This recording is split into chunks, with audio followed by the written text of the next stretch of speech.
Hello, everyone. It's Shane Kanto, your Wasteland Reviewer. And welcome to the Wasteland, my weekly show where I take a deep dive into a particular film.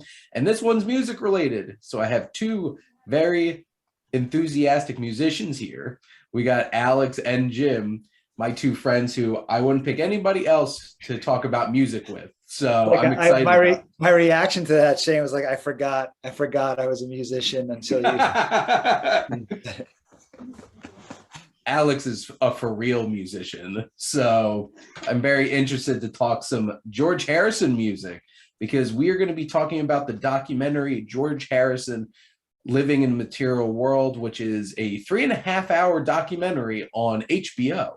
So technically it got split into two nights when it first released.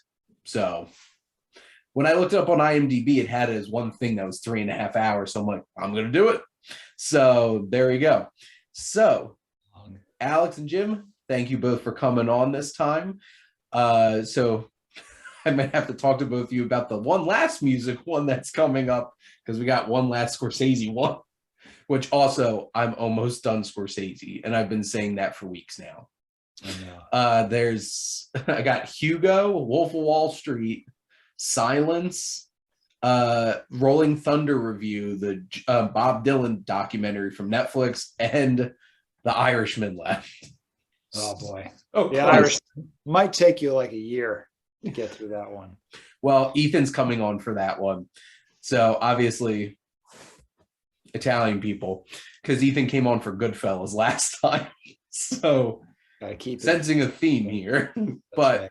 So for those who haven't tuned into the show before, we have 3 segments on the show, and we start things off with coming attractions for this Friday, March 11th. So just throwing out a couple that we didn't pick, we got a new horror movie coming out on Shudder. We have Ryan Reynolds and Sean Levy's new film, The Adam Project, coming out on Netflix. But Jim, which one are you most excited about? Turning Red by Pixar would be my pick for the upcoming week. Pixar hasn't been kind of as hot, I guess, recently for me as they would have been like a decade ago, but they've got a really talented group of people doing some really interesting things, and they always seem to find some way to make, an animated movie about something that would be intriguing, no matter, if it were a live action movie or not. So not necessarily because of the cute factor, but because of the people behind the movie. Ratatouille and Wall-E, for example, are some of my favorite movies, like bar none, over the past 20 years or so. So out of the ones coming up, I think Turning Red's probably the one I'd be most want to see. I feel like Ratatouille is one of the ones where it's like, oh, I enjoyed that as a kid, and like as an adult, that movie's like, oh, this works on so many other levels than just like a cute rat who makes food. Yeah, and for me, I worked in restaurants for so many years. So like, there's a scene where he falls into a pot of like dishwater, and I washed dishes when I was like 19 years old for a summer. And it's just a visceral reaction. Yeah. I don't love the movie because of that. I don't hate myself that much, but like all the food stuff just really resonates with me in that movie. And you can tell that somebody on the writing team knew what they were doing. They'd spent some time, in the kitchen before. I'm definitely excited for Turning Red, especially after the reviews have been coming out, because like it has low 90s on Rotten Tomatoes the last time I checked. So like that's the thing. Unfortunately, Pixar has been relegated to Disney Plus lately because this is only on Disney Plus, so it's not coming out in theaters now. But Pixar's next movie, Lightyear, is like 100% coming out in theaters because they're definitely not sending that on to Disney Plus because Buzz Lightyear. So, but Alex and I picked the same movie. So, Alex, why did you pick Fear? And the plot just sounds really interesting to that one. It sounds dark, but you're saying it's a black comedy, and so I like black comedies.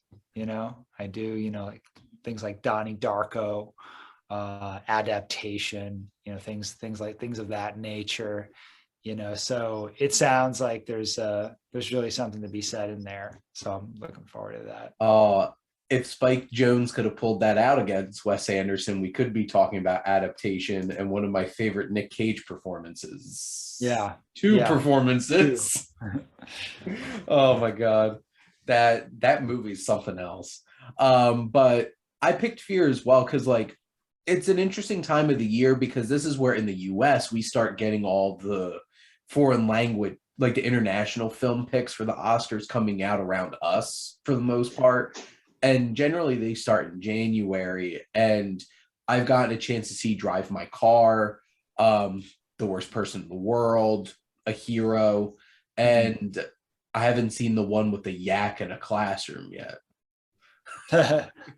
Which I thought that was an interesting choice because there's a lot of great ones. So like I'm interested because like this was the Bulgarian pick for the Oscars for the short list.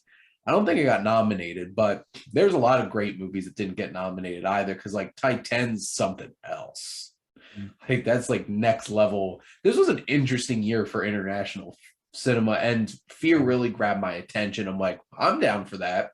So I'm hoping that it's on VOD too, but I have a sinking feeling it's not, and it's only going to be in like LA and New York this weekend. So I'm like, okay, I'll find it.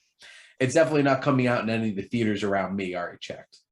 So, I don't think I've ever seen a Bulgarian movie before. Like I have a soft spot for Scandinavian black comedy, but I don't really know what to expect from a Bulgarian film at all. So like that intrigues me too. Yeah, I'm trying to think. I don't know. I'm sure I've seen a film from Bulgaria at some point, but I can't think of anything off the top of my head. Like you said, Scandinavian, I'm like, hey, Bergman.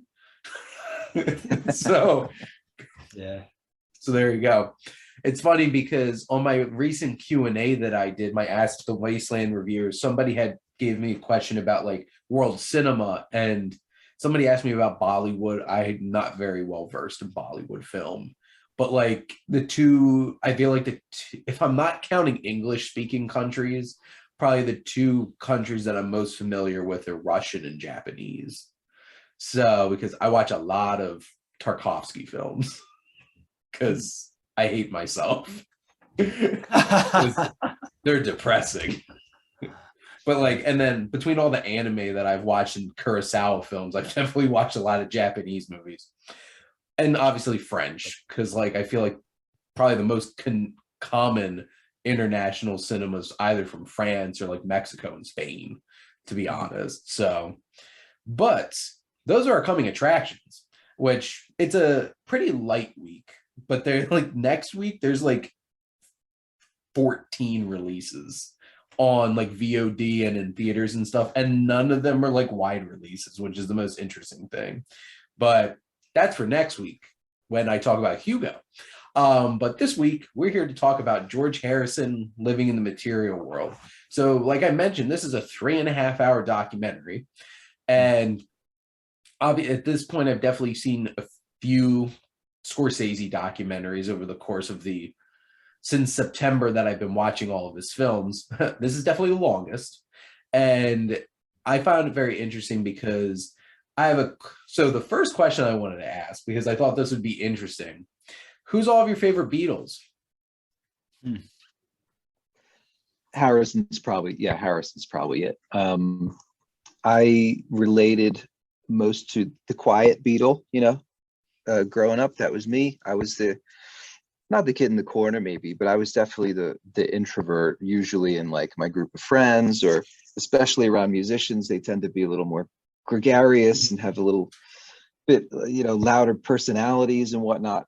And I kind of grew up in a religious household too. So like I felt kind of a connection with Harrison on a spiritual level that way too.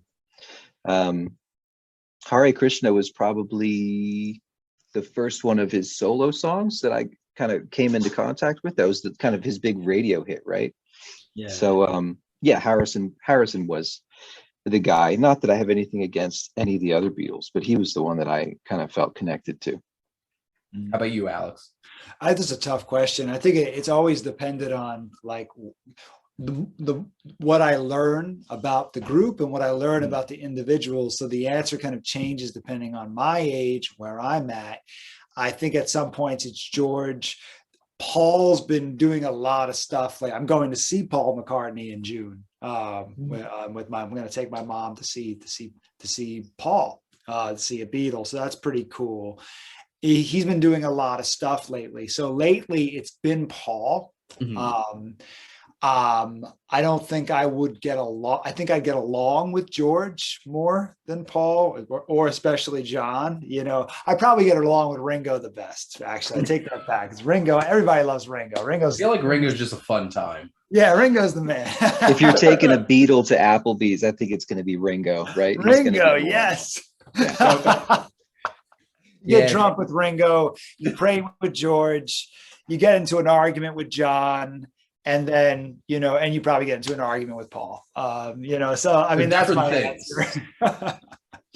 Which for me, like thinking about like music wise, because like they all had contributed to the Beatles music in different ways. And it's interesting because I always found my favorite Beatles songs were always the George Harrison songs. Yes. And they were always my favorite. And so I think it made sense that like I enjoyed his music. And if I had to pick any of them that I've enjoyed their solo music the best too, is probably George Harrison too. It's hard to argue against what Paul McCartney's done, especially with like Wings and stuff like that. And one of the greatest Bond themes ever. Right. Maybe not the best Bond movie, but Live and Let Die is a jam. And I'm not the biggest fan of John Lennon's music on his own, which it's interesting because side note, my fiance Jess, her favorite band is Tame Impala. Like that's their favorite musical artist. And I remember listening to like, I love their song. It's really just one person, but like, you know, other people play with them. Elephant. Yeah. And I'm like, this sounds like John Lennon. So, which is interesting, but like Kevin Parker's music now doesn't sound like that. It's taken a big turn and definitely leaned into that. Like, why is everything on like in Philly 104.5 all alternative rock music just sounds like a bunch of 80s synth stuff? So that's basically it. And then randomly sprinkle in some Chili Peppers. That's 104.5 in a nutshell. But all right. It's I always was a big fan of George Harrison's music and like My Sweet Lord, and it was very interesting because like this movie kind of reinforced to me even more that I like him the most, because like I think one of the most interesting things that the film just like dives into is the dynamic of the Beatles. And it's interesting because like I know I asked who's your favorite Beatle. If you were in like a band like that, who would you find yourself winding up being in that band? Oh, that's an even better question. Oh, wow. I don't know. I feel like I'd probably be, all the Beatles are so charismatic. Like even George Harrison, it's not like he was ever a misfit. Like he was never the Kurt Cobain type. He wasn't the wallflower. He just happened to be, you know, a bit more of a deeper thinker maybe than the others, or maybe he just wasn't as into lifestyle, you know, as the others were. I'd probably be the Eric Clapton out of the whole bunch. That's who I'd be. Oh, wow. Which I'm going to sidebar that because we're definitely going to talk about that, because there's some stuff that he said in this documentary where I'm like, oh. Now, that stuff was, I'm really glad Scorsese went into that stuff, because it has the potential of being kind of like a high schoolish thing from the outside looking in. But when you really think about what ended up happening there, I think it's incredible. It's an incredible interrelationship sort of thing that happened, and it's incredibly mature how they handled it. You know, I was so surprised Eric Clapton was so blunt about it. I'm just like, yeah. Oh, he's speaking very candidly about this. Such a real thing. My question, and you guys might know this, was My Guitar Gently Weeps, was that collaboration before or after that breakup and that when she left him for Eric?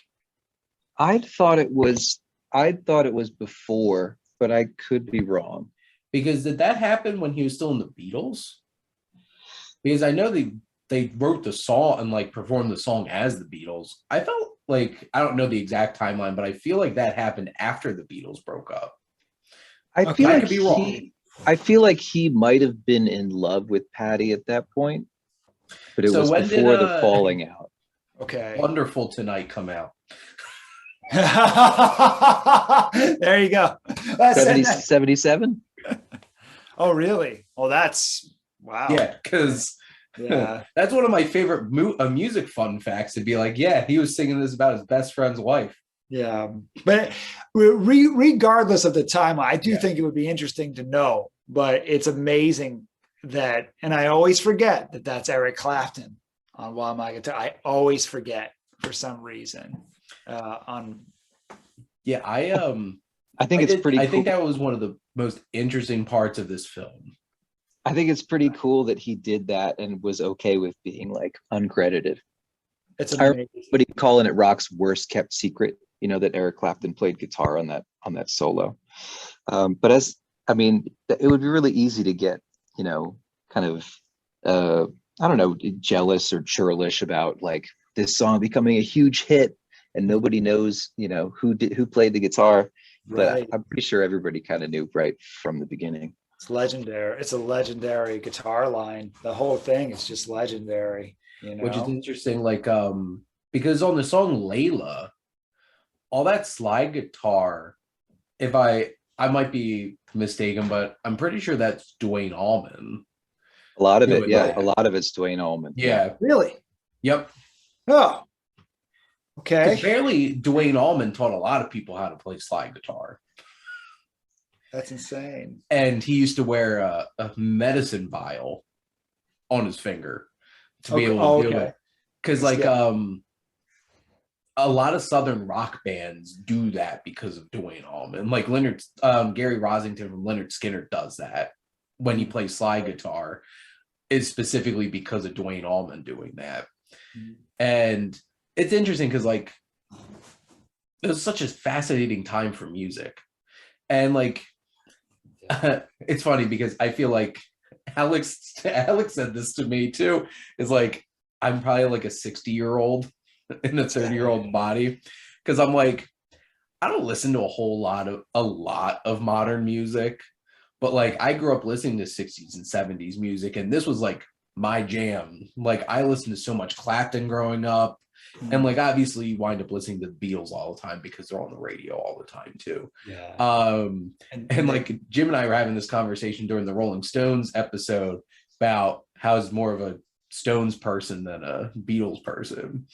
But like this was fascinating, this documentary, and especially how it dived in. And going back to the question that I asked, it's funny because as they were talking about the dynamic of the band, at first I'm like, I would definitely be Paul, because he was the one's like, we need to get work done. Yes. And it'd be like, yes. Right. I'm like, I would find myself probably being that person. Paul McCartney was incredibly, and still to this day is an incredibly driven, human being. I think more so, you could argue that they all were, but more so than I think any of them.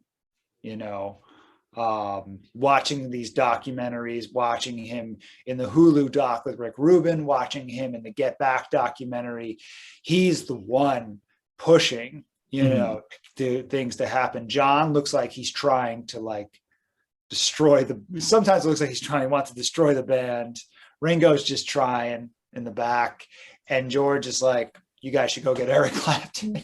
It's like, and Paul's just like, we're going to do Eric Clapton, we need George Harrison. He's just trying, like he's just driven. And I definitely, absolutely. You get everybody together. You're always getting everybody together. So that's I'm the Paul McCartney of the movie club. Right now, to me, you're the Paul McCartney of New Jersey, Shane. Yeah, he was. I remember him saying something when he was talking about the breakup of the Beatles. He Mhm. was very like he wasn't very emotional about it. And he was talking about like, yes, they loved each other, they were like a family, but it was like it was always about the work for him, it seemed like. Mhm.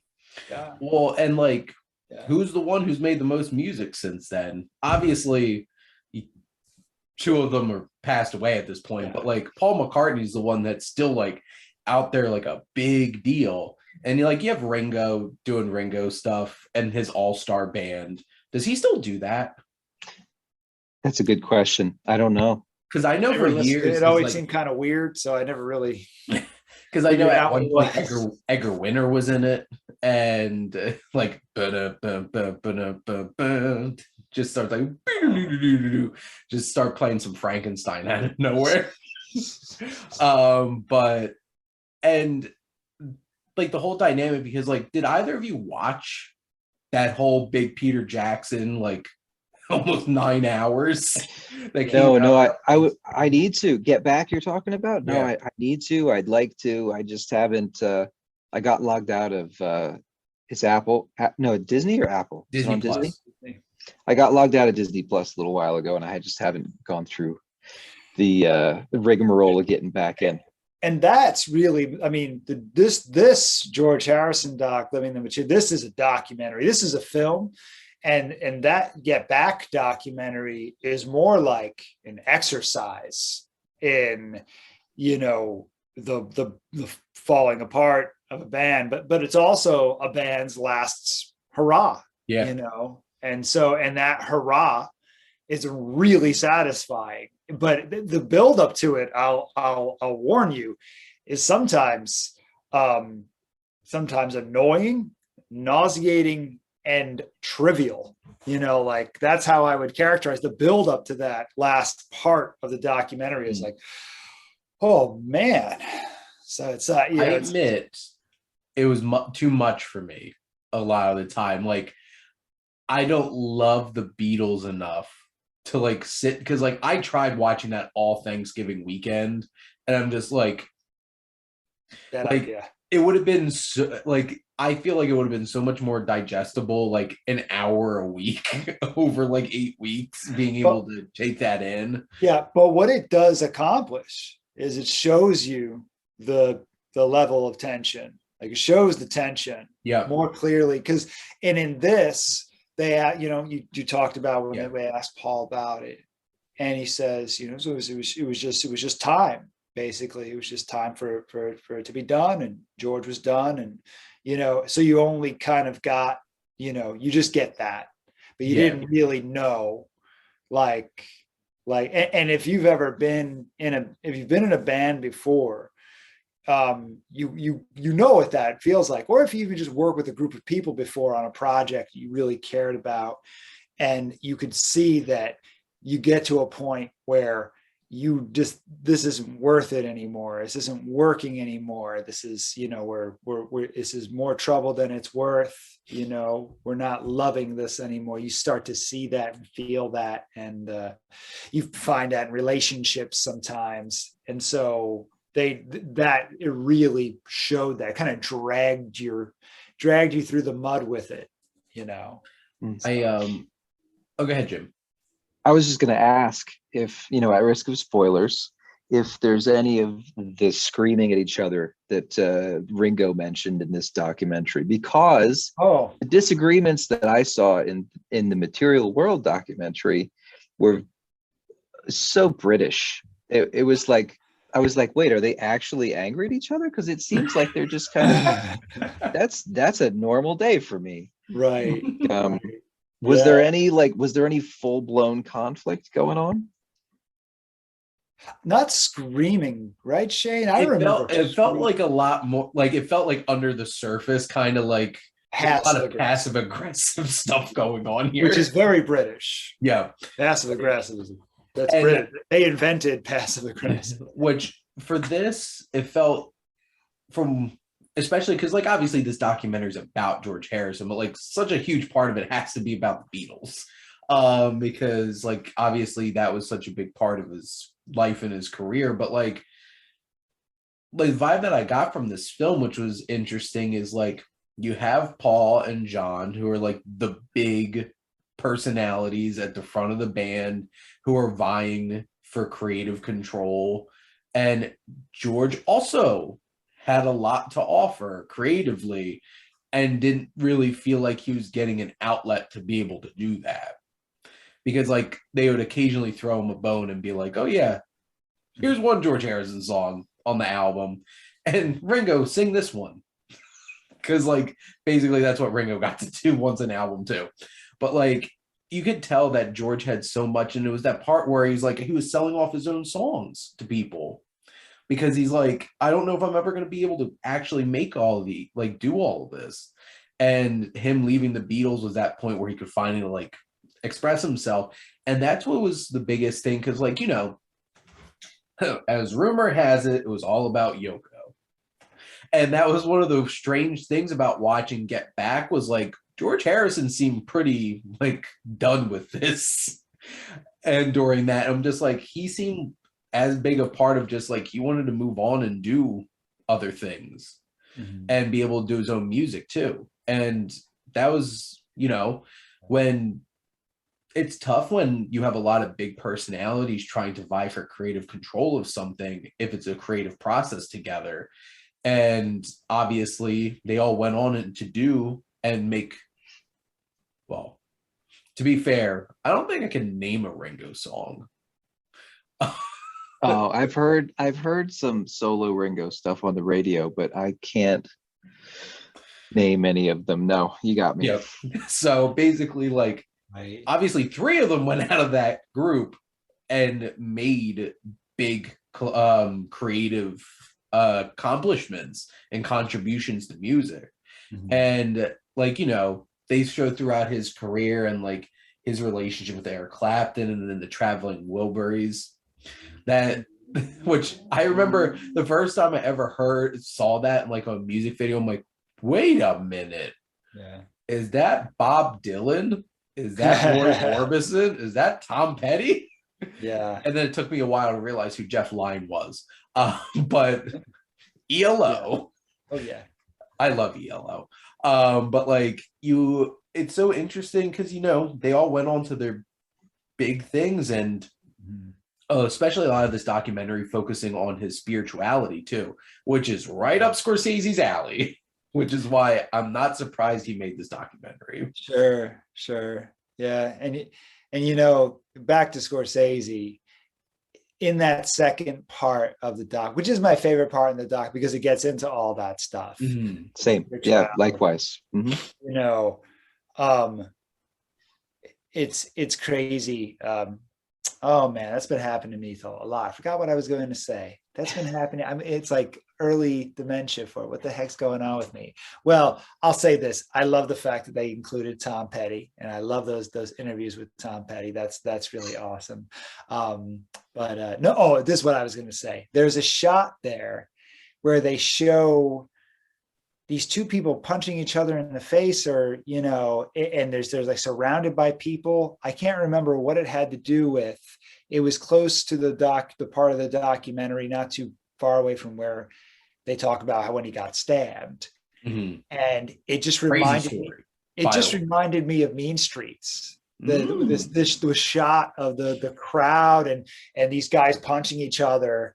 I went, oh, I'm watching a Martin Scorsese movie. Like, it really felt like he always finds a way to get those things in there. You know, the St. Gennaro festival, like the crowds, the people with the faith-based. It's like, this is a Scorsese film. You know, like he always finds a way to sprinkle that stuff in.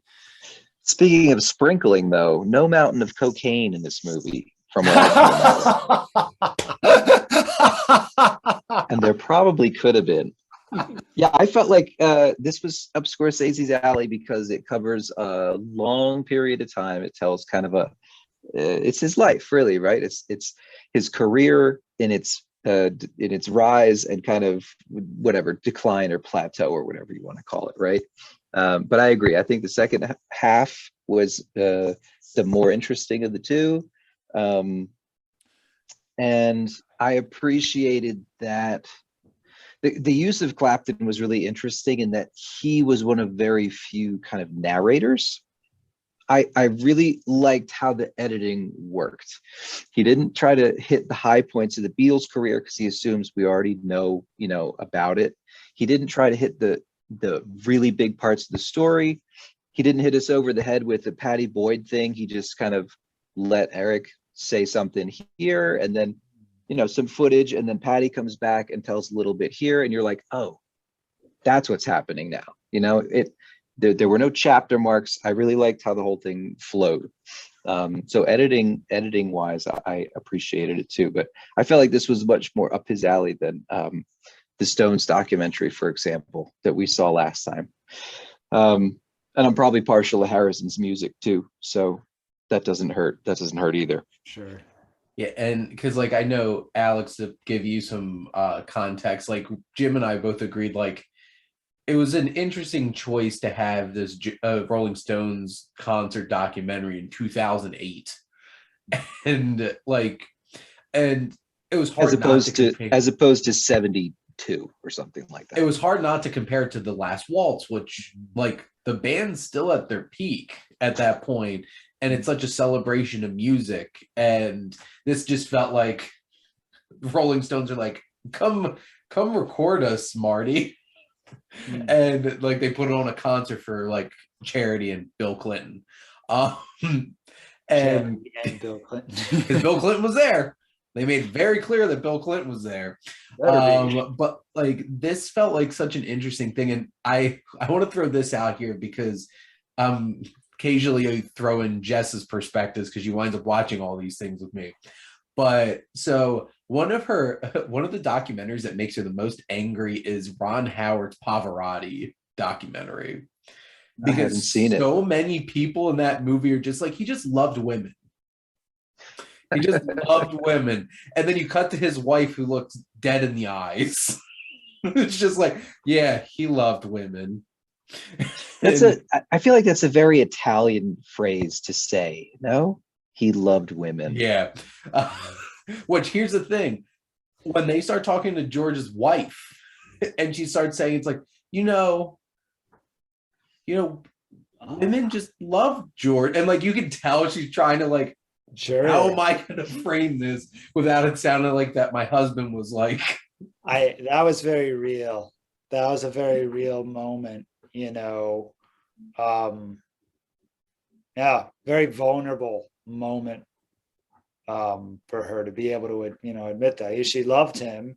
They loved each other and they grew together, but it wasn't perfect. Mm-hmm. And he wasn't, despite having the spiritual center and all these things, he wasn't perfect, and so hearing her be able to say that, you heard the quote, what she said was, how do married people stay together? You don't get divorced. Yeah, which impressive. I feel like this is the difference between Martin Scorsese made this documentary and Ron Howard made that documentary, because that one, my biggest criticism of that documentary is it plays it so safe.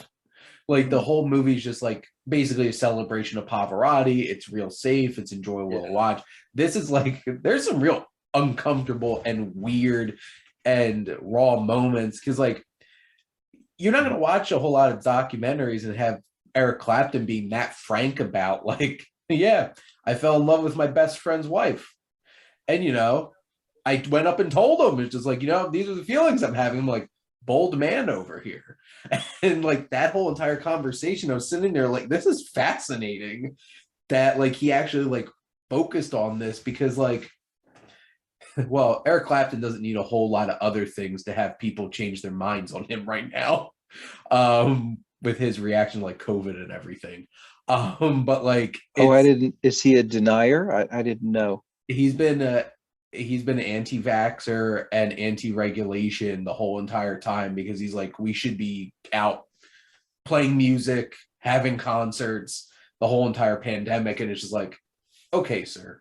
But the thing is, it's so interesting that he would let himself just be in this documentary being people could take that in very interesting ways, that he's just yeah, I fell in love with my friend's wife. And obviously it's how it was presented seemed like it wasn't like sleazy or anything like it confronted it head on.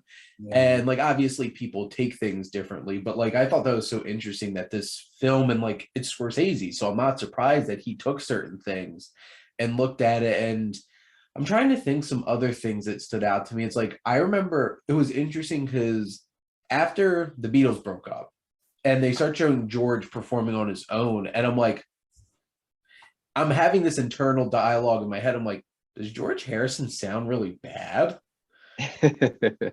And then the very next scene, it's just like people were critical of how he sounded, what he was doing to his voice. And I'm just like, so I did hear right. Because like I always forget that he was drinking. He went through a spell where he was really drinking. And and you could tell after the spiritual awakening, it just goes to show you, you have your demons, and you have to find healthy ways to deal with them, but you don't always find the healthy ways. Sometimes you go down the dark paths, and you have negative coping skills. I mean, yeah, he was a human being. Yeah, and because it was interesting because like this was like what, the mid-70s, I think, if that, when that was happening. And I think it was like around the concert for like Bangladesh and stuff like that. And then so this is one of those kinds of things where it's just like, obviously this documentary doesn't need to show me exactly what I want to see, but I would have loved for this documentary to end, which I think how it did ended beautifully, but like I wish they just would have had one clip of Concert for George. When they all start playing While My Guitar Gently Weeps, and it's his son and Eric Clapton and Prince, and just like I'm like, how else should this documentary end? Because it's funny. I've seen it. I know exactly the moment you're talking about with them all on stage together. I think I just seen it on TV. And this was probably, I don't know if you guys were even old enough to be into George Harrison's music. I don't think I was yet.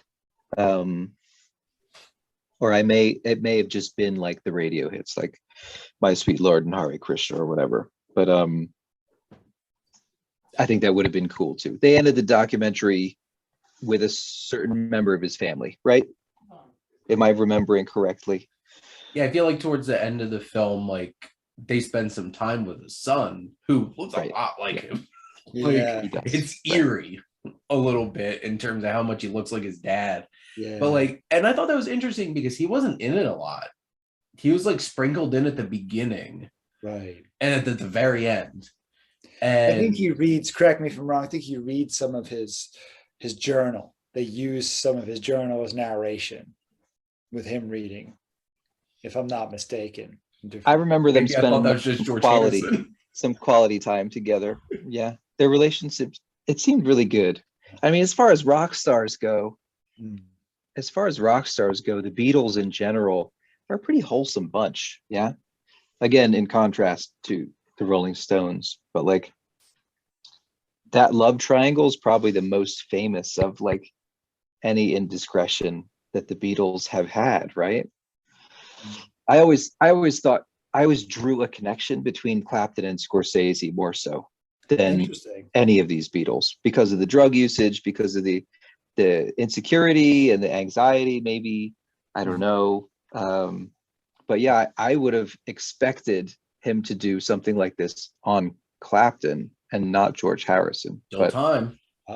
There is still time. Yeah. Because the thing is, like, he's still making docs, and like he did, like, I'm gonna be doing the Bob Dylan one that came out on Netflix.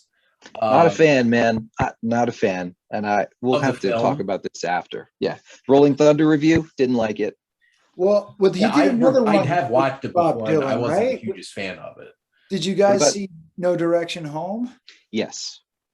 What about that one? Because I saw that around the same time that I saw this one, and I was thinking about sharing some lyrics with you guys that I wrote around that time, only because I wouldn't have written those lyrics had I not watched these two documentaries.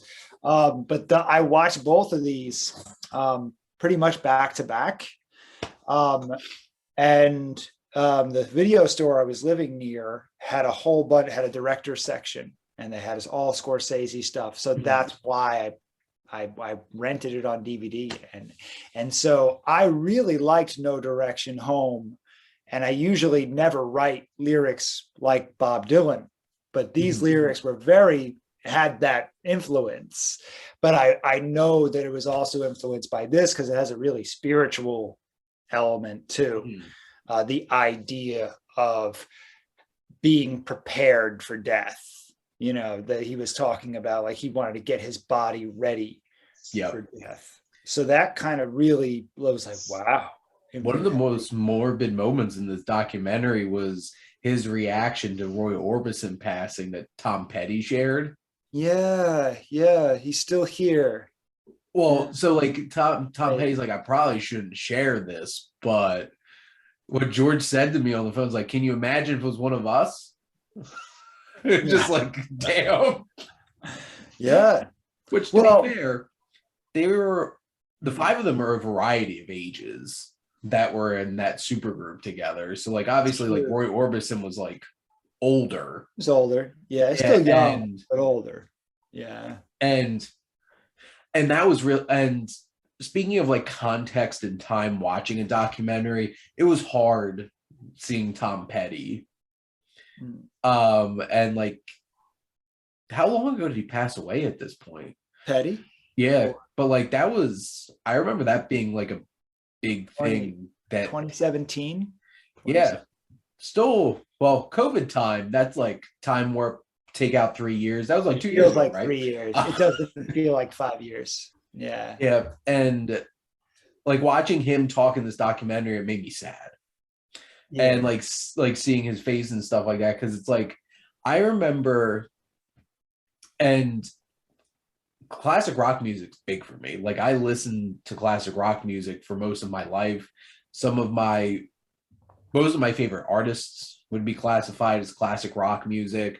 I remember, I'm a football fan watching the Super Bowl every year, and I distinctly remember the Janet Jackson incident, and then them being like, no, and then being like, we're gonna do a bunch of classic rock people because they're not gonna show their boobs.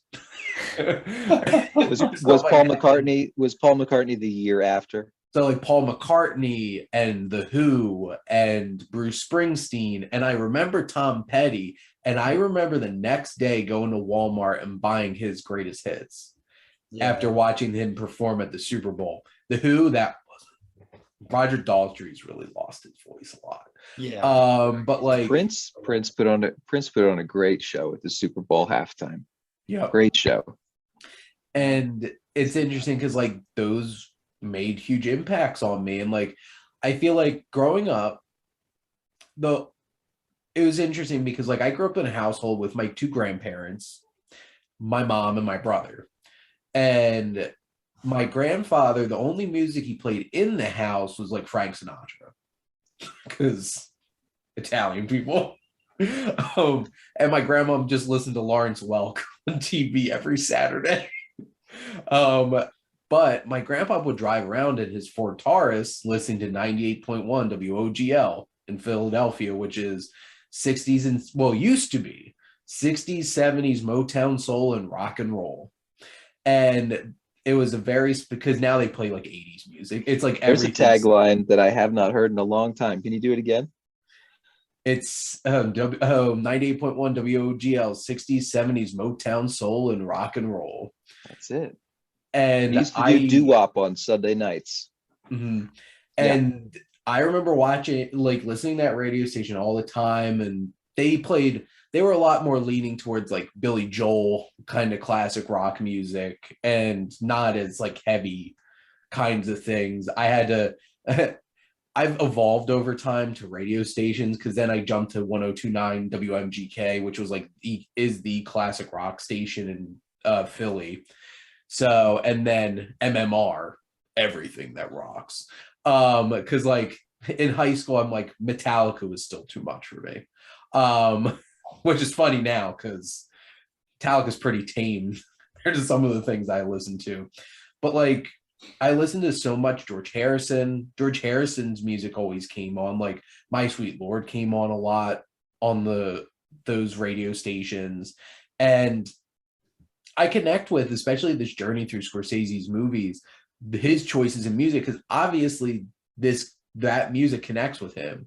And Jim, was interesting you brought up Eric Clapton, because one of my underappreciated Scorsese movies is The Color of Money.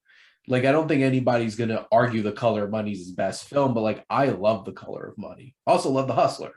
I love both of them. And I just remember Eric Clapton's, you have one particular scene with like Werewolves of London, which is used so great when Tom Cruise is like basically cocking around in the pool hall, being super cocky and stuff like that. But like, it's in the way that you use it, plays multiple times throughout the film from Eric Clapton. And it's just such 80s Clapton. It's just like, it's perfect for that movie. And it is interesting. I'm like, there's still time Scorsese could still make a Clapton documentary at this point. Like, I'd watch it. I hope so. And I hope that Delaney and Bonnie get to like be a part of it, because I feel like they were the missing piece for me. Between my favorite part of the documentary is around his peak, because it seems like it ties together so many. It shows his influence on Harrison's influence on Clapton, and that kind of extended to you mentioned Duane Allman, for example. And then all these other musicians who also were into Delaney and Bonnie, and there was just this sharing around Harrison and the influence that he had on other albums. Layla is not the album it is, well, obviously without the love triangle, right? But without the direct influence that Harrison's music had on Clapton's music, it's, Layla doesn't happen, which to a lot of people is like the quintessential rock and roll album, right? Layla. That was my favorite part of it, because Derek and the Dominoes, exactly.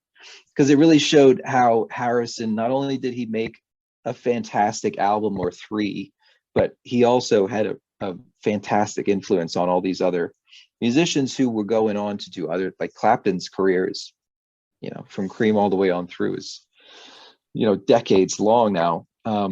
So that was kind of my favorite revelation, I guess. My epiphany was during those scenes around the sessions, which, by the way, I don't know how they got such a great sound. They brought in Phil Spector to kind of explain that, right? But like that, also those hits to me, they just sound so good. What's that? Hasn't that aged part of the well. documentary did not age well. I'm just like, oh, look, it's Phil Spector. And it's just like, oh, awkward. Dude, his bites were oh my God. Oh my God. All I could see was Al Pacino. Can you do an impression for me? Yeah. Oh, Phil Spector, Al Pacino.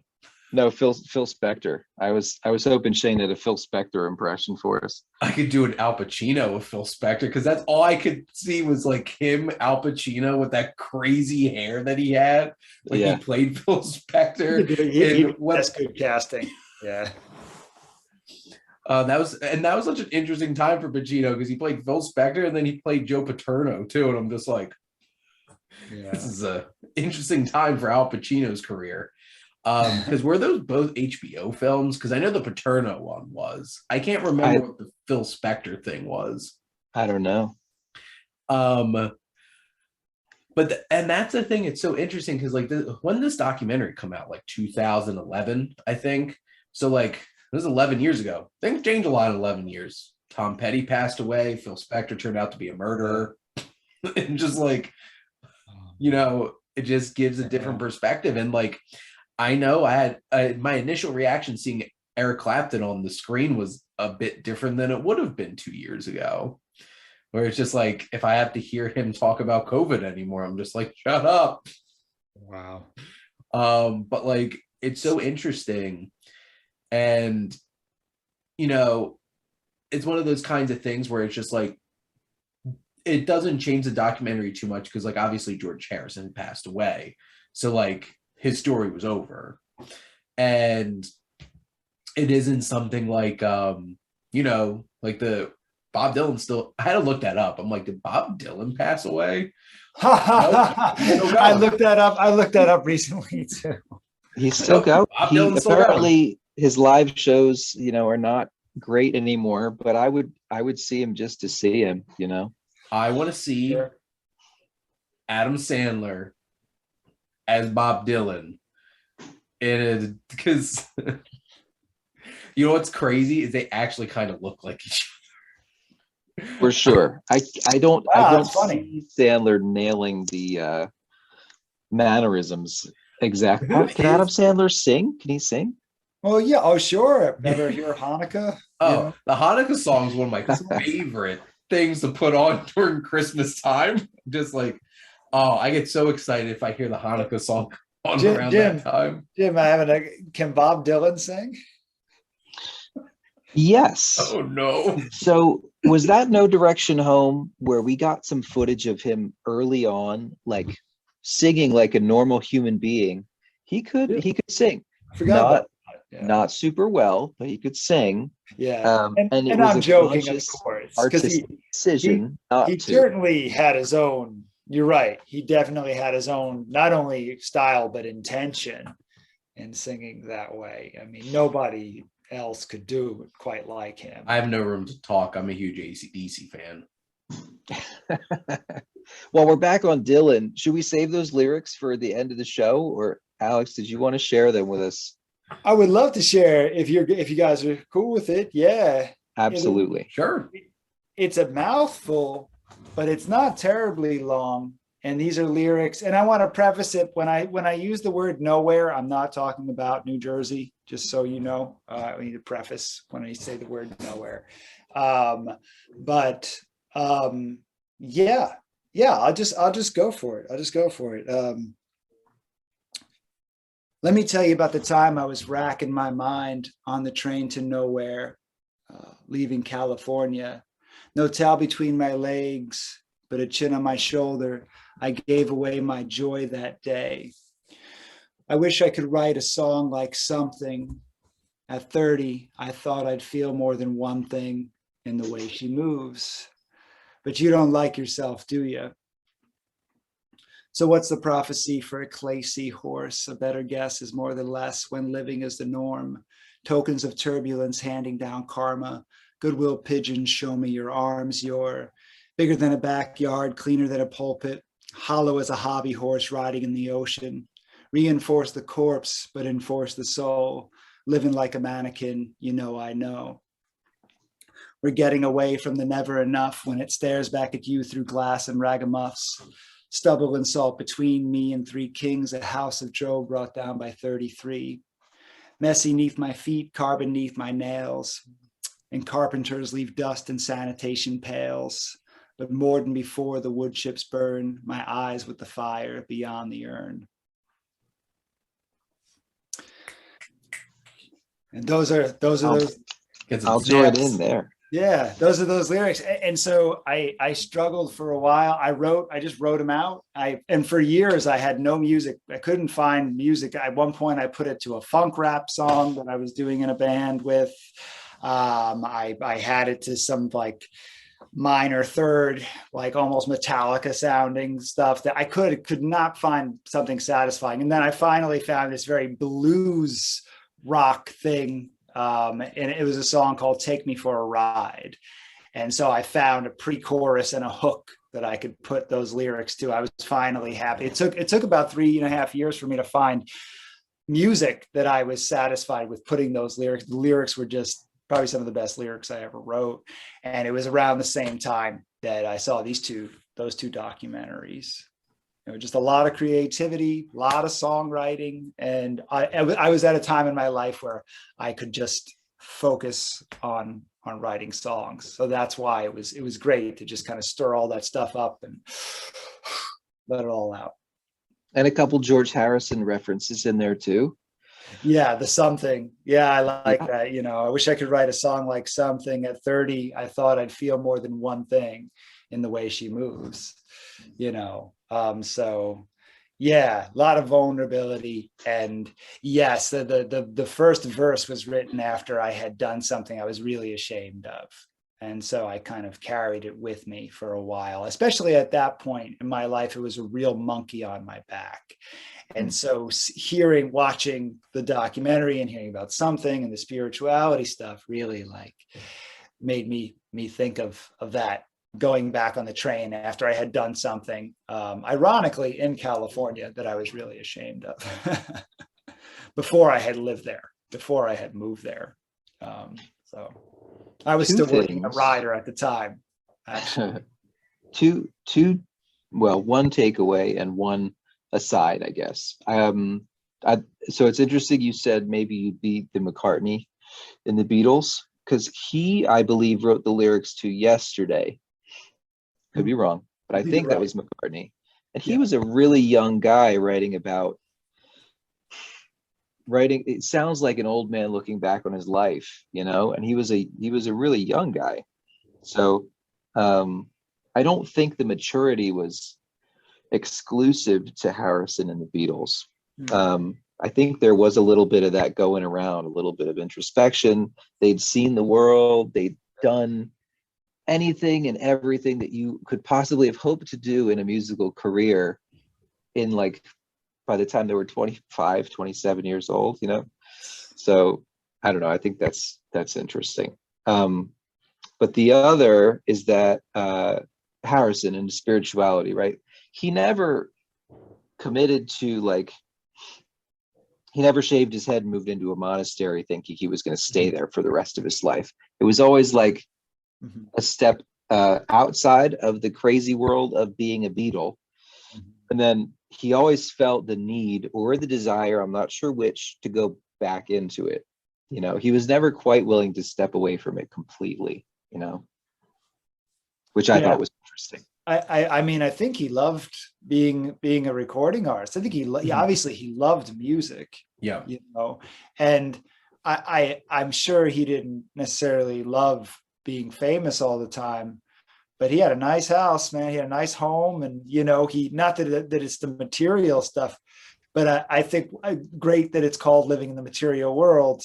How can you be a musician at that level and not have materialistic things as part of your life? It's just not possible, you know. What's funny is one of the commentators in the film that caught my attention so quickly was Terry Gilliam. Oh, I knew you were going to bring him up. I forgot he was the tax man thing, and him just being like that from the beginning of the film. Just like he is such a chaotic presence into anything. And I feel like a lot of films, documentaries especially, specifically, can be only as good as who you have sharing their perspectives on stuff. And especially if you're going to do, because like this is a traditional kind of documentary, there's interviews there, like obviously this is to a great artistic level, but it's still the idea of like you interview people, you have people's perspectives. And I've watched a lot of rock docs. One of the reasons why my own personal favorites, Beyond the Lighted Stage, which is it close enough for me to grab? Not really. Is Beyond the Lighted Stage, which is a Rush documentary. And right. I love Rush. And it's a pretty straightforward documentary. But some of the things I love most about it is the people that they talk to who share their passion for Rush. And, you have the Jack Blacks who always make you laugh no matter what the hell they say. He's just like, Rush had this giant bottle of awesome sauce and they were just shaking it for decades. And just like Jack Black being Jack Black. And then you have like somebody like Billy Corgan, who's very socially uncomfortable and being very raw about how much Rush meant to him in that documentary. And then you have like the Sebastian Box, who's just like, he's like, I was the Rush fan club president of Toronto, man. And you know, you have like those kinds of things, and like you have this documentary, which like that documentary has a little bit more like energy in terms of like a little bit more flair, because like you can tell this is like a Scorsese. It is serious. It's taking itself very seriously in many ways. But then you have people like Terry Gilliam who just show up and it just says like random stuff like that.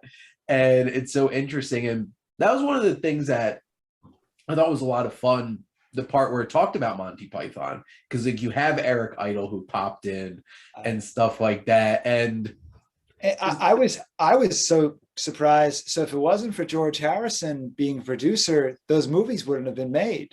No Life of Brian, 100% No Life of Brian. Wow. One of my, like, I love Terry Gilliam. He's one of my favorite directors. And Time Bandits. Sure. I didn't realize, oh, now I can't remember what the hell the name of his production company is. I've seen that credit, and I had no idea that was George Harrison. Like I had known that he produced Life of Brian, and he's in Life of Brian. He pops up at one point in the movie.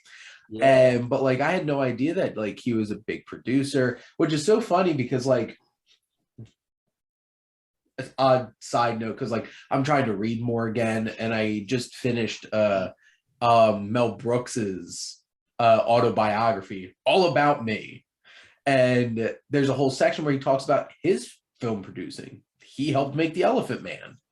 Wow. And I remember because Matt and I sat Alex down to watch The Fly. Mel Brooks made The Fly. I didn't know that. Oh, that's nuts. He fought Jeff for Goldblum, right? Yep. Yeah. He fought for Goldblum because they didn't want Goldblum. They wanted a bigger star. And he's like, I saw this kid in The Big Chill, Jeff Goldblum. And like, he's perfect. We need him. And he argued with the studio about it. And like that movie won't be anything like the way it is without Goldblum. Yeah. So it's so interesting, like these other things that people get involved in that you're just like, that's so unexpected. Like George Harrison was a movie producer.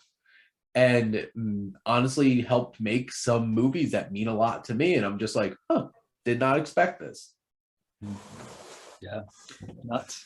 But it's crazy. I guess we've talked a lot about George Harrison. We have, and that's sometimes it feels like you only scratched the surface. And I think that this documentary certainly does more than scratch the surface.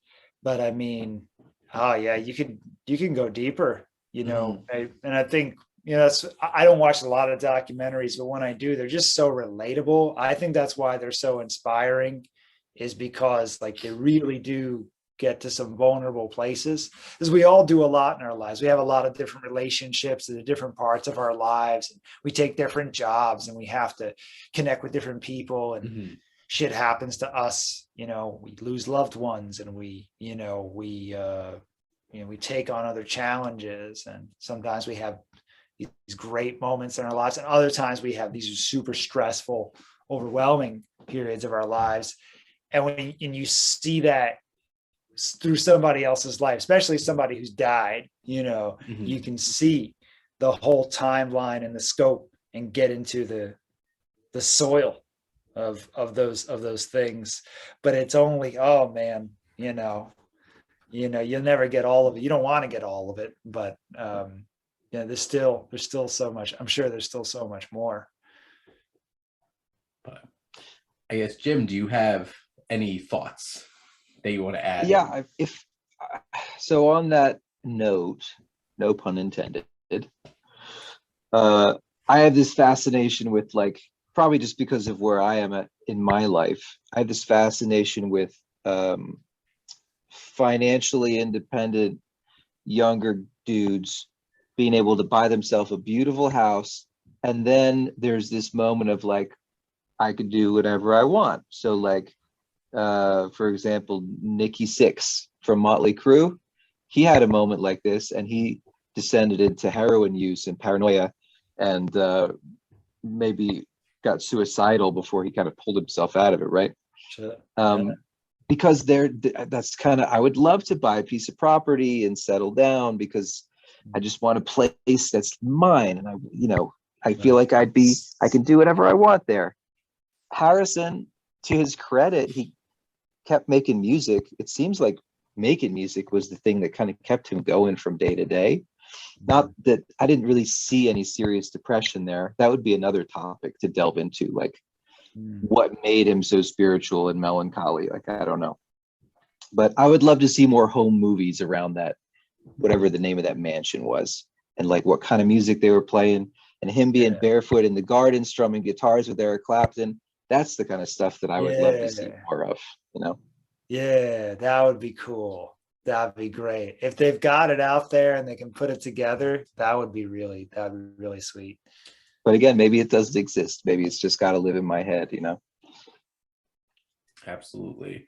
And you heard it here, Martin Scorsese, go make it, because you're obviously listening to my show. You've listened to how many episodes of this show that I've done talking about your films, which it's going to be weird when I'm done, because like I've literally spent September, October, November, December, January, February, March, and most of April just talking about Scorsese films. And it's such an interesting journey because like I feel like this is kind of like the appendices to his spiritual trilogy, where it's just like he has those films of like Last Temptation of Christ, Kundun, and Silence. But then you have this off to the side where it's just like, yeah, it's a rock doc, but like it's also really about spirituality and obviously why. And now I can't watch a Scorsese film without being like, there's some kind of spiritual stuff here. Of course. It's all around us. And, that he was thinking about becoming a priest before he became a filmmaker, so which I read a really great book, thanks to Jim, about Scorsese, because that was one of my books that I've read this year so far. And that was fascinating. And I want a sequel. I want, because like it ends right before Cape Fear came out. I'm like, I want the rest of this. But it was interesting. But obviously, I had a lot to say here about George Harrison and living in the material world. But does anybody have any last minute thoughts before we get into recommendations and wrapping this thing up for the people out there? I was going to see if you had any last thoughts, Shane. I think this was a fascinating documentary, and it works on so many different levels in terms of who George Harrison was. Because you have the Beatles thing, you have the spirituality thing, and it's just such a well-crafted film because, Scorsese. It's not a guarantee, obviously, because I also watched Rolling Thunder Review, and I will be watching it again. I definitely wasn't a huge fan of it when I watched it for the first time. I'm also like not the biggest Bob Dylan fan. My brother is. Ethan loves Bob Dylan. He used to listen to like the Essential Bob Dylan a lot when we were younger. Yeah, Ethan loves Bob Dylan, Offspring, and Iron Maiden. They're like, that's amazing. That's a great combination. I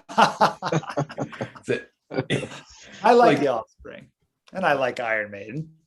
Out of those three, Dylan would be my favorite, but as a recording artist, as a person, different story. I feel like he's just messing with us in that film, but that's a whole other can of beans, right? That is in about 3 weeks. Okay. Did you do No Direction Home, Shane? Did you do that one too? And that was Scorsese, was it not? I think so. And I don't know if it was because throw it more. Oh no, it's directed by Juno Jacob. Oh, I'm an idiot. I feel like an idiot. He might have been a producer. He might have been like involved, but not the guy pulling the strings on it. Because I also had, unless this is a different No Direction Home. Oh damn, you're killing me. Wait, phones. I'm fact checking because here's the thing: there were some of his documentaries that I could not find, so I wouldn't be able to watch them. Scorsese's really that I had to cut out because this was originally going to go to May and June when I first mapped this out. But It says on Google 2005 director Martin Scorsese. 2005, you said? Yeah, No Direction Home, a Martin Scorsese picture. Yeah, it's not on his IMDb, and that's what I used. I'm just using Google. Unless they're giving Google's, mistakenly giving him the director credit. Or, That's well, so to be weird. fair, they do say A Nightmare Before Christmas is a Tim Burton film. Is it not? Henry Selick directed it. Really? What? Yeah, he just produced it. That's Well, news and to like he me. created it, like it was out of his brain. But like Henry Right. Selick was the one who actually did all the stop motion directions. Damn, okay, I didn't know that. Damn, that's nuts. Yeah, he produces a lot. Scorsese produces a lot. You got to figure this out, Shane, because you're gonna have to do this one if you. Yeah. Yeah, IMDb has no record. It's of on him it's being on it's involved on in that. Netflix. So if you guys want to do that one too, I'd be down to do that one with you, even if later on after you're done with all the other Scorsese stuff. Which I will be doing a special episode come the end of the year when Killers of the Flower Moon finally comes out. Nice. Yeah, you should kidnap him and have him on your show for that one. He's like, damn it, I spent a year and a half. Jerry, Ended. Jerry, thank you so much. Yes. I'm just gonna be Rupert Pupkin. Rupert Pupkin. King of the Comedy has definitely grown on me a lot because I've seen that a couple times now and definitely has grown on me a That lot. one has gotten better with age. It seems to be the one that, like, my supervisor at work, for example, is from Philly, and he said he had a Scorsese phase earlier in his life, and I was like, I had to dive into this a little bit, and what he meant was like the gangster films, the gangster Scorsese. But now, at this point in his life, like King of Comedy is his favorite Scorsese movie. Yeah. There's definitely some more maturity there in different places. Yeah. Not that the gangster stuff doesn't have a maturity, but like, for example, I think Mean Streets is more mature to the extent than Goodfellas, and definitely more mature than his Wall Street gangster movie, Wolf of Wall Street, which is coming up in 2 weeks. But that's, because that, to me, it is a gangster movie. It's a gangster movie with Wall Street guys. But I do think that Casino and Goodfellas are more like, not quite as mature, not quite as, the way Mean Streets and Taxi Driver were made in this almost. Well, I think that's independent student film type of way in some ways. You know what I mean? I think that's a big difference with The Irishman too. Because like The Irishman leaves you often just like depressed. Like, yeah, this is what really happens to you when you're a gangster. Yeah. I know that's a gangster movie. Personally, I didn't like The Irishman. I thought it was fine. But it was a slow, long watch for sure. I just felt very unsatisfied, I know I've been very excited to see a Scorsese Western coming out at the end of this year with Killers of the Flower Moon on app, because Apple TV wound up giving him the money to be able to make the movie. That's the thing. It's only the streaming services that are actually giving him money to make movies. It's not gonna come out in theaters? It will be in theaters and then on Apple TV Plus. Okay. Apple TV Plus has been putting their big ones, like Tragedy of Macbeth was in theaters and then came out on the platform. And Netflix is doing that too. They're coming, like the Adam Project's coming out in theaters too, along with Netflix, on Netflix. Sure. But yeah. In terms John, of rapid, go ahead. Go ahead. In terms of rapid what? In terms of wrapping things up, I was going to shift gears into recommendations. So, all right, Alex, do you have anything to recommend to the lovely people? Living in the Material World by George Harrison. having time and making time to watch more movies and spend time with your friends more. Those are my recommendations. Okay, Alex, I'll pick you up on this one.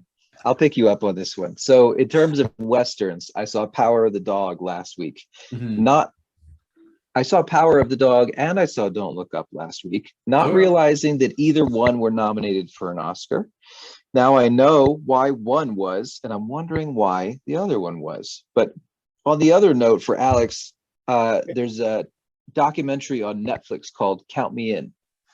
It's about rock drumming, really. It's a lot of fun. Oh, okay. Oh, That's cool. my recommendation to the people. Yeah, that'd be good for Yeah. me. I'm not a drummer, but I usually, when I talk to other people who play drums, I have no idea what the hell I'm talking about when it comes to the beats, the ghost beats, on time, off time. I was having a conversation Not my with somebody tempo. today. I pulled an instructor in to play Whiplash by Metallica for this metal band I'm running. Flash. By the way, I couldn't have picked a better Metallica song. I'm so glad we're doing that one. Just a lot of Shane. I could teach you how to play it in 5 seconds. Well, speaking of that, because have either of you listened to Metallica's most recent album, Hardwired to Self-Destruct? Yeah, I like the first disc. I like some of the songs. Spit Out the Bone. That's a great. I like that Oh song. my God. Yeah, that is one of the most intense. Like, if I need something like intense when I'm driving to like, oh yeah, when I'm just angry. like, yeah, or you need to stay awake. It's just like, it is. That's no. I like Spit Out Ripping. the Bone. I like some of the other songs. Atlas Rise is a good song. But Jim, I have to ask. Can I ask him? The first thing he said, I have to follow up. Yeah, I need to follow up on that too. Which of the ones were you surprised? Don't Look Up. Really? Okay. Yeah, I didn't like Don't Look Up at all. I thought it was a mess. It is a little bit of a mess. I had fun with it. I also thought it was a mess. like there's like at least I felt like 30 minutes of that movie that could have been cut out. Because it was a 2 hour and 20-minute movie. I did not need any of that concert. Like that could have just been that was stupid.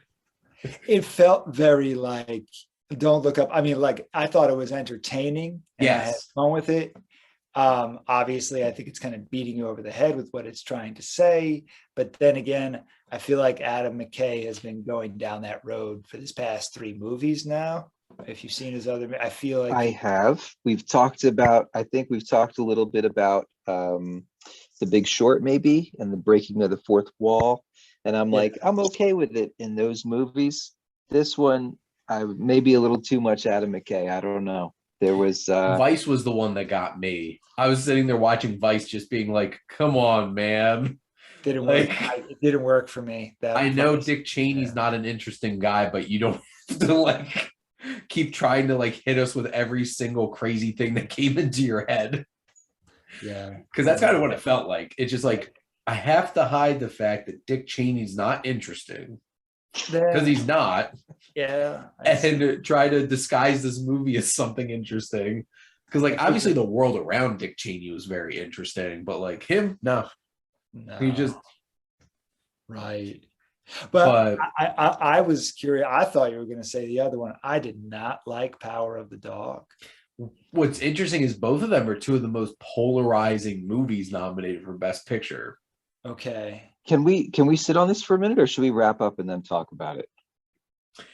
Hey, it's Oscar season. People, you're probably going to be watching the Oscars, right? Yeah, I will. Put Martin Scorsese, Living the Material World, # Power of the Dog in your title. Well, you know what's funny is I remember when I had Matt on for my Fargo episode, and we wound up talking for a half an hour about Justice League because that was the coming attraction that week. So like, it's part of the show. So this was the recommendation. I think it's fair game to talk about it. So, okay. So Power of the Dog has stuck with me. Power of the Dog, I find myself coming back to that Benedict Cumberbatch character and wondering like how he got this way and kind of getting into and I appreciated Jane Campion as a person, a little too much for me. But this movie, I feel like it's more of a writer's movie. Like there's a lot of motifs. The themes are really tightly braided like that, like the rope. The twist, I mean, I'm not a big sucker for twists, honestly. Caught me by surprise. Didn't see the ending coming. I will say that. But I thought the cinematography was really good. I thought the soundtrack was perfect, more or less. Johnny Really Greenwood. unsettling. Johnny Greenwood, yeah. There's a fresh air podcast between Greenwood and Cumberbatch. Actually, they interview them both. Really interesting stuff. I have to cut you off. What's the twist? Was it the twist that he was homosexual? No, that was not a twist. That was kind of Spoiler alert. That like Cody Smith McPhee intentionally killed him.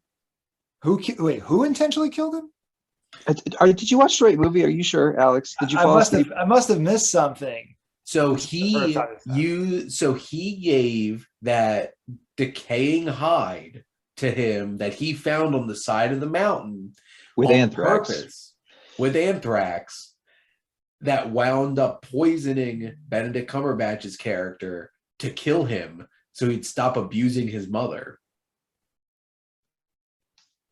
I thought he did it because he operated on the cow with those gloves. I thought he was smoking the cigarette with the gloves and then handed him the cigarette or something like that. But either way, that's the twist. Yeah, that it was intentional. Her son, Kirsten Dunst's son, killed him on purpose. Yep. Yes. Oh, okay. I didn't get that. I did not realize that when I watched it. Because this was my experience creepy kid, by the way. Yeah, none of the characters were super likable. I thought. Because Cody Smith McPhee's character is definitely a serial killer. Like he is going to be like he's like Jeffrey Dahmer. Like they're setting him up that way.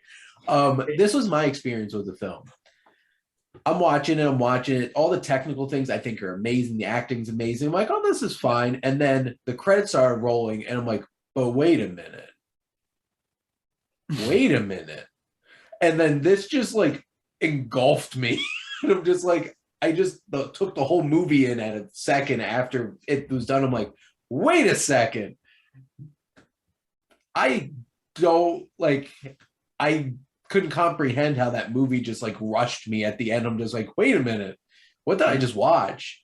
And to be honest, at that moment, it was one of my favorite films of the year. Belfast is still my favorite. I didn't see Belfast, and I didn't see a bunch of the other nominated films. And I can't say that I liked the movie right away. But after learning a few more things about how the author of the book was also a closeted gay man in like growing up in the 50s, the 40s or the 50s. This is like a while back. And then kind of the way the movie has stuck with me and the way I find myself thinking about Benedict Cumberbatch's character and how he like felt, he takes these mud baths, like he feels dirty. You know what I mean? He feels guilty. He doesn't like himself. But we don't know what happened to him. And we never are told explicitly what happens to him. So that it's kind of haunting in a way, I guess. Mm-hmm. But that's why I, find it to be a better made movie than the other one. The other one I felt was a bit sloppy and heavy-handed. Heavy-handed, yes, definitely. And has not stuck with me in the way that it should, dealing with such an important topic as it is. Neither of them really stuck with me, but I'm glad that you guys brought to light some of the things about Power of the Dog. I agree. I think the acting's great. I think Cumberbatch is great. I think everybody's fine in it. I just didn't like the writing. I didn't. Oscars loved them because all four of them got nominated for Oscars. Oh, the actors? I was a little surprised Jesse Plemons got nominated. That was not the movie I expected to get 2 Best Supporting Actor nominations. I thought Belfast was going to. Jesse Plemons, was that the brother? The Jesse? Yep. Plemons? Okay. Who is also married, is Kirsten Dunst's real life partner. Oh, really? They were better in Fargo, the TV show, I thought. Oh, and we could talk a whole entire thing about that show. I love Fargo. I also love the film, but like I also love the Coen brothers, which I'm sure none of you can figure out, seeing as I spent 20 weeks talking about all their movies. Yeah, not everything resonates with me. Fargo's one. The last time I watched it, I was like, it's not my thing. Yeah, So Betsy, yeah. What? I said, you betcha, yeah. Oh yeah. Oh, yeah. Oh yeah. It's like, you watching that Gopher game over there? It's like, got some curlers and watching, got some Arby's. But that's funny. Ironically, that was another one where I appreciated that stuff. I appreciated the characters, but the journey was just like, all right, you know, for someone who loves Pulp Fiction. And, you know, it's like, you have to love, like, you know, some people have the same experience with Pulp Fiction, go, he's over here, he's dead here, he's alive here. Well, I don't care. I don't like that, you know, like, so I get it. Well, you know who still talks about Pulp Fiction today? Every time the Oscars roll around, Samuel L. Jackson. Oh yeah. Because he's still mad that he didn't win his Oscar. He did, right. I think that was his shot.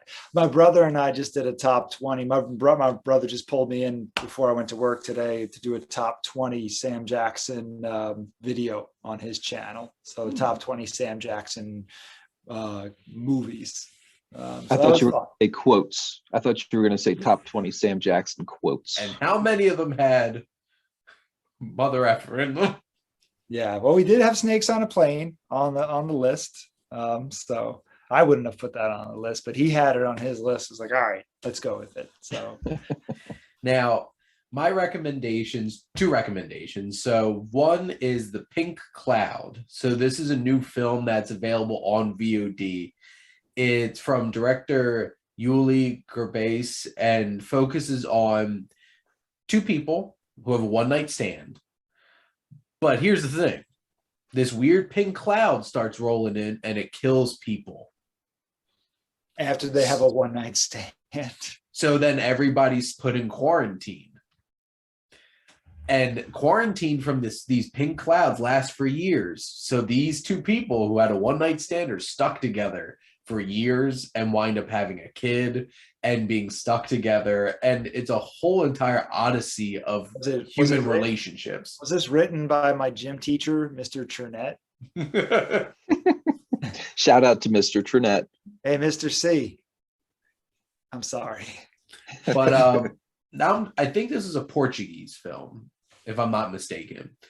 Because I think this was their entry for the Oscars international film category this year. But I thought it was really interesting.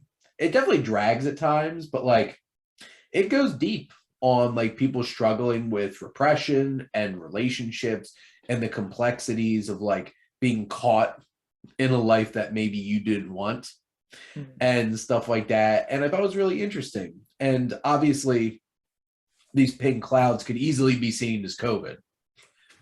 But like, you know, it's that idea of like, you know, you're stuck in this life and it's pretty graphic, just to warn you. There's a lot of nudity and stuff like that in it.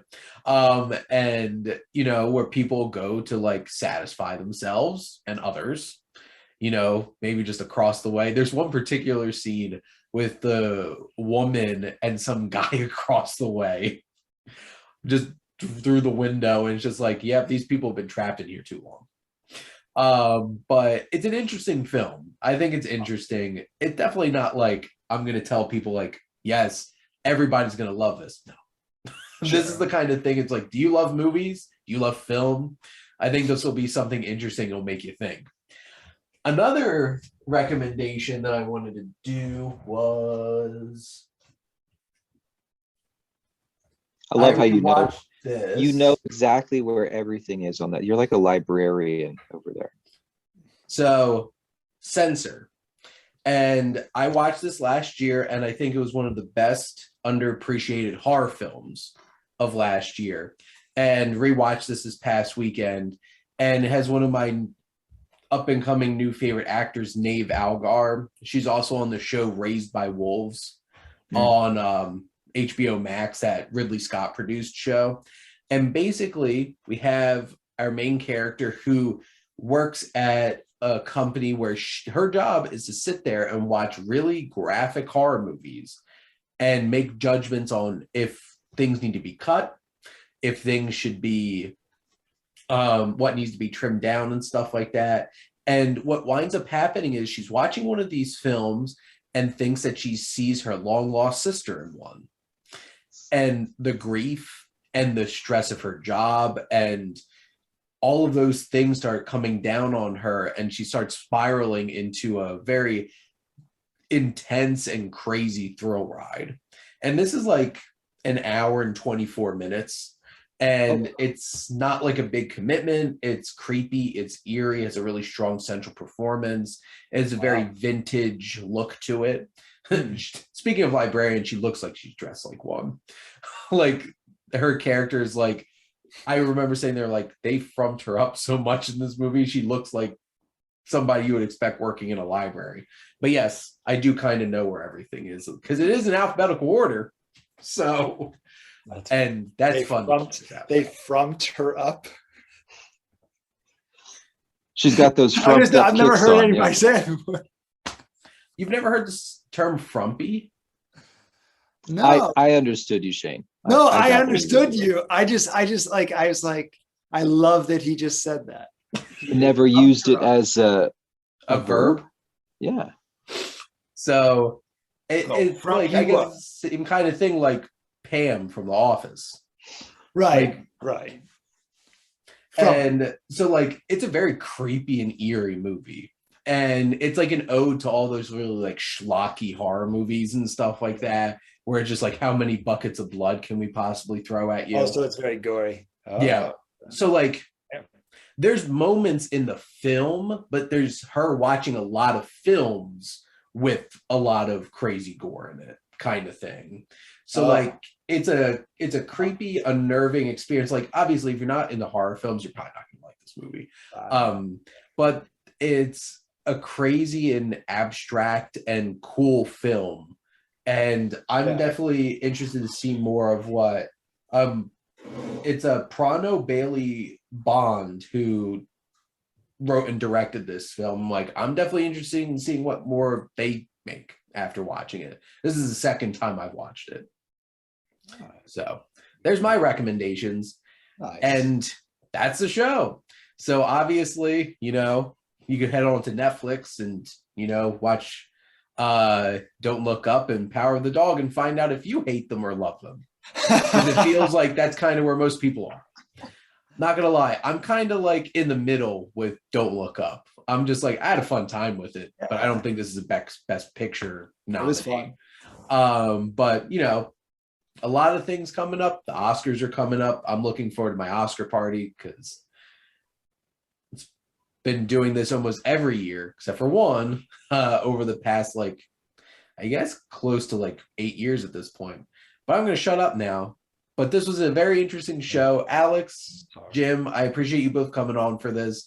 And there wasn't anybody else I wanted to chat about some music with than both of you. Yeah.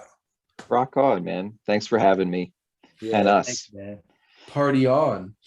And party on all of you out there for always tuning in and supporting me, Wasteland Reviewer.